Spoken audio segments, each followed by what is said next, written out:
Have you ever had an issue with the Xbox controller, the normal controller, just being too big? And that's probably why you went to a less competitive console like PlayStation, because they have smaller grips where you can actually grip the controller, I guess. Well, PowerA thought of this too for you guys that want to play on the more professional console, the more powerful console, the better console overall, the Xbox. And they made a mini version of the Xbox controller for you people that have small baby hands, or for kids. And when I say they made it smaller, I mean they've made it smaller. We're gonna hop into it. We're gonna unbox the controller. We're gonna check the stick drift out of the box. We're gonna check the trigger pull out of the box, and we're gonna just see if it's a good controller for somebody like this with huge hands, or is it more or less for kids and people with baby hands. Let's start with unboxing it right now. Just for comparison wise, this is an Xbox controller, okay? This is a normal Xbox controller, and you can see like they wouldn't be able to pack this controller in this box. So I can't imagine how much smaller this controller is gonna be when we get into it. And as always, it's 2022 and we still have these stupid tabs on here. So let's open the box and see what we have. Box. Controller's right there. We're gonna look at this. Okay, so we have evidently it's a USB-C, pretty much standard now, right? And it looks like it's a pretty long cable. It's probably an 8 to 9 foot cable. Put that there to the side. It comes with some instruction manual and it comes with a Ultimate Game Pass. First month free. You get a free month of Ultimate Game Pass. I did anyways because I'm special. No, I bought this off Amazon. Don't freak out. Holy crap, guys. I am telling you guys right now, this is a small controller. This controller is so small.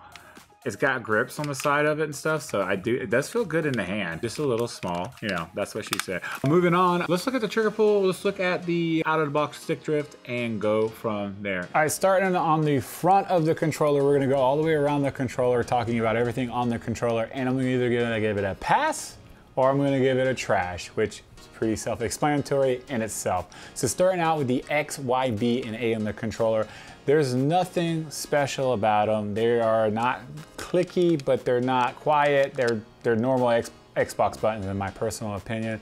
So I'm gonna give it a pass. Let's move on to the D-pad. Now the D-pad on this controller is your normal D-pad on like every PowerA controller pretty much, which in my personal opinion is better than some of the other ones out there, like the React R controller I just did.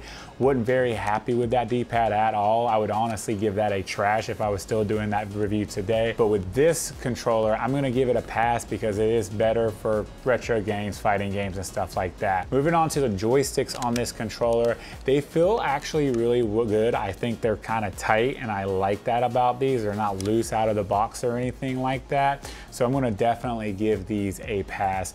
Moving on to the back of the controller, we're gonna talk about the extra buttons here. These are buttons, they're not paddles. They are clicky. So if you are into that, they work perfectly fine. I had no issues with them. So of course I'm gonna give these a pass. Drop your favorite emote down below. I'd love to have a conversation with you using only emotes.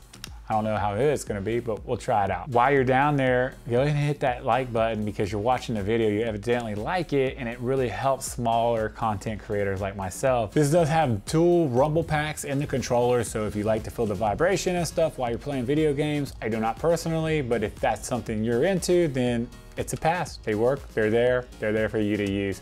Moving on to built-in comfort. Now, I have a huge hand. It's 9 inches from my fingertip to the palm of my hand, and then 8 inches across. So it's a trash. I'm just gonna be completely honest, it's a trash, only because I have really, really big hands. This is built to be one of the smallest controllers you can buy for the Series X and Series S and the PC. So if you are a child, or if you have a child, this would be a good controller for them. Or if you are an adult with baby hands for some apparent reason, then this would be a good controller for you as well. But for someone like me that's a huge growing giant, I would definitely probably move to something else, and that's just my personal opinion. If you buy the controller and you're a giant like myself, let me know in the comments below. You like these types of things. I don't like small things. That's what she said. There are dimer texture grips on the bottom of the controller, so if you are a sweaty player like myself sometimes, then you don't have to worry about slipping off the controller. They're not very, like I feel the textures, but they're not like super textured. They're not a trash, they're just barely a pass in my personal opinion, but they're there and it does add a little bit to the controller.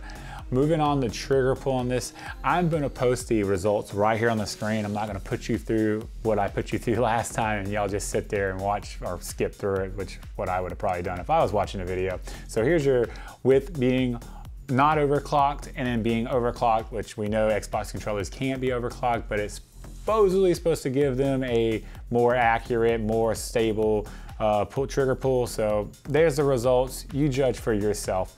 Now, when it comes to stick drift, I am super happy to announce this is probably one of the first controllers that I got out of the box with absolutely zero stick drift.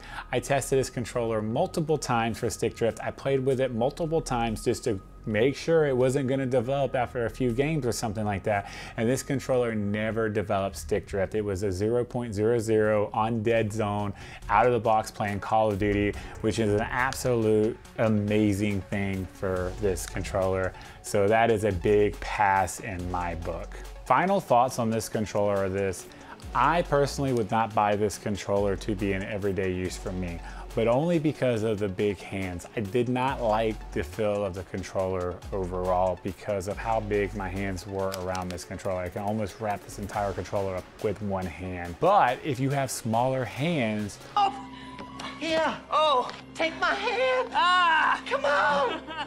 You're gonna fall unless you take my hand. No, give me your other hand. Oh, my other hand isn't strong enough. or you are a child or have a kid or whatever, this controller is a good controller because of the simple fact it has zero stick drift out of the box. This controller is nothing special at the end of the day. Trust me, when I say that, there's no trigger stops, there's only 2 extra buttons, there's no tactile buttons or anything like that. Everything is pretty standard on the controller other than the 2 extra buttons and how small of a controller it is. But having zero stick drift is a huge factor for people that play first shooter games. So if you are a small hand person out there that wants a first person shooter controller, this is it. Or if your child loves to play Call of Duty or Fortnite, I would say buy them this controller. But if you want to see the controller I would personally buy for $45 that has so many other features on it, I would recommend you checking out this video right here that I just did recently, and I'll see you guys in the next video. Peace and love.